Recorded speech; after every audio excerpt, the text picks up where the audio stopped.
So we're in Fresno, California. We just finished installing a Badger 1 garbage disposal by InSync aerator. It's the 1/3 horsepower, so that's brand new. It comes with a new line cord as well, which is great. You don't have to install those. When we got this apart, we took a look. Flange up there was corroded, so we gave you a new flange. It comes with the disposal, but you don't have to replace those. So you got a new flange in here, and then of course, got your new little cap right there.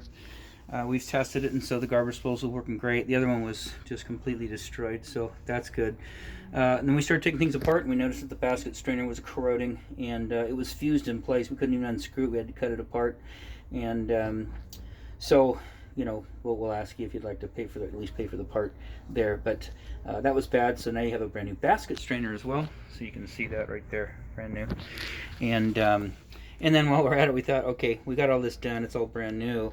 This drain line coming forward right there, it was all ABS Schedule 40 pipe and the old trap, and we decided, you know what, we're going to give you a new waste kit as well. There's no reason not to. So no labor on all this, you know, we just like to get a little bit of money for the parts, if you know, and we didn't agree to it, so you don't have to.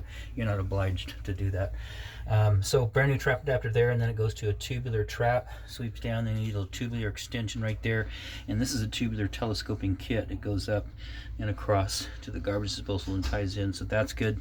And then a brand new tailpiece and nut and gasket up here tied in. So we're going to run water down this. Everything looks good. Like I say, you shouldn't have any trouble in here with anything. We did replace the air gap as well.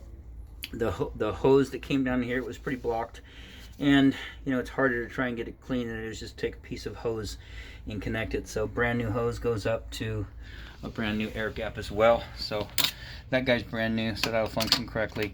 One thing we did notice, these holes are a little bit oversized, so you can see the foam rubber gaskets just down in the hole. So you know, if you get concerned about that, or if you have a lot of water up on top of the sink, I'd recommend taking some clear silicone and siliconing this in.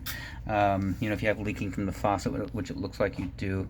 Other than that, what I would do is just not wash down the top of the sink. You've got 1, 2, 3, 4 holes, and if you start washing this down, water's going to find its way through any one of these, and then you have water damage down below. So anyways, everything here looks good. Outside of that, this installation is done.